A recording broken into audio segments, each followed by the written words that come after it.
Jharkhand high court के आदेश अनुसार विगत कई दिनों से राजधानी रांची और आसपास के क्षेत्र को अतिक्रमण मुक्त करने को लेकर प्रशासनिक पहल और अभियान लगातार जारी है। इसी के तहत रांची के बरियातू क्षेत्र के रिम्स के आसपास के क्षेत्र में अतिक्रमण क्षेत्र में बनाए गए बहुमंजिली इमारत को भी लगातार ध्वस्त करने का अभियान जारी है। इसी क्रम में आदिवासी नेत्री निशा भगत विगत बुधवार को इस अतिक्रमण हटाए जाने का विरोध करने को लेकर रिम्स क्षेत्र में पहुंची थी और अतिक्रमण का विरोध करने के क्रम में उन्हें प्रशासनिक झड़प का भी सामना करना पड़ा था। साथ ही उन्हें गिरफ्तार भी किया गया। इन्हीं विषय को लेकर राजधानी रांची स्थित केंद्रीय सरना समिति के कार्यालय में आदिवासी नेत्री ने पूरे मामले पर संवाददाता सम्मेलन के माध्यम से अपना पक्ष रखा। आदिवासी नेतृत्व ने अपने पक्ष रखते हुए कहा कि प्रशासन के द्वारा दुर्व्यवहार किया गया, थप्पड़ मारा गया। इस विषय को लेकर केंद्रीय समिति घोर निंदा करती है। उन्होंने कहा कि यही हाल रहा तो न्याय दिलाया जाएगा। केंद्रीय सरना समिति पीड़ितों के साथ है। की लड़ाई लड़ते लड़ते, जमीन का लड़ाई लड़ते लड़ते, और कल जो जहाँ पे मैं गई थी वहाँ केंद्रीय सरना समिति के द्वारा, केंद्रीय सरना समिति के संगठन के सभी मेंबर्स के द्वारा वहाँ पर मैं पहुँची थी और वहाँ के स्थानीय लोग वहाँ पे मौजूद थे जिन्होंने हमें वहाँ बुलाया था। और अब जो सिचुएशन रहा वो आप लोगों के सामने है, समक्ष में है कि हमने कहा कि बुलडोजर रोक दो, उन्होंने बुलडोजर रोक दिया। वो बुलडोजर को मैंने कहा वापस करो, वो बुलडोजर वापस ले रहे थे। लेकिन उसके बाद जो हुआ वहाँ पे प्रशासन के द्वारा, वो आप लोगों के समक्ष में और पूरे झारखंड वासियों के समक्ष में, भारतवासियों के समक्ष में ये पूरा परिदृश्य जो है, जो बर्बरता है वो दिखाई दिया है। ये मैं नहीं, ये यहाँ झारखंड की जनता जो कि मुझसे प्यार करते हैं और यहाँ रहते हैं, जिनके लिए मैं संघर्ष कर रही हूँ, जिनके लिए मैं लड़ रही हूँ, वो निर्णय करेंगे कि इसका क्या करना चाहिए। और मुझे लगता है कि हमारा जो संघर्ष है ये ना प्रशासन मुझे रोक सकती है, ना यहाँ के राजनीतिक तंत्र रोक सकते हैं। मेरा संघर्ष जारी रहेगा। मेरी जहाँ जरूरत होगी हमारे आदिवासियों को, हमारे मूलवासियों को, मैं उनके लिए वहाँ पे खड़ा रहूँगी और हमारा केंद्रीय सरना समिति खड़ा रहेगा और लगातार हम जल जंगल जमीन और अपना अस्तित्व को बचाने का काम करेंगे। मैंने बार बार कहा है कि ये 20 साल की काली रात के बारे में पढ़िएगा। पंखराज बाबा कार्तिक उरांव जी ने आदिवासी अस्मिता के बारे में, हमारे विकास के बारे में, हमारे बारे में काफी गहराई से लिखा है। इन्होंने बताया है कि कैसे हमें छला गया, कैसे हमें ठगा गया, हमें किस तरीके से धोखे में रखा गया। अगर सरकार चाहती तो हमें सरना कोड दे सकती थी, पेशा अधिनियम कोड, जो पेशा अधिनियम 1996 लागू कर सकती थी।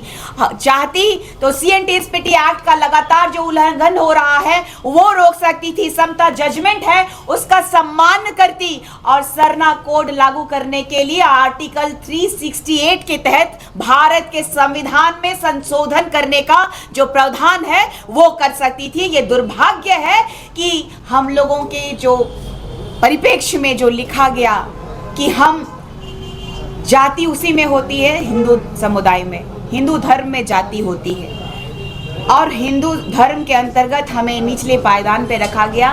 बेहद गरीब पिछड़ा आदिवासी के रूप में हमें आदिवासी का एक टैग तमगा थमा दिया गया। लेकिन जो 1961 की जनगणना के बाद हमारा जो धर्म कॉलम हटा दिया गया, इसीलिए हमारे आदिवासी कभी हिंदू लिखते हैं तो कभी अन्य में लिखते हैं। हमें दिग्भ्रमित किया गया।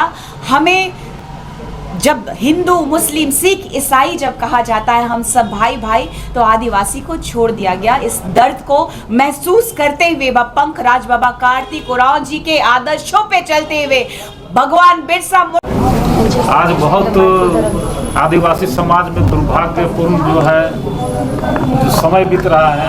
आज आदिवासी समाज एक तो चौतरफा हमला से घिरा हुआ है, जल जंगल जमीन सब लूटी जा रहा है।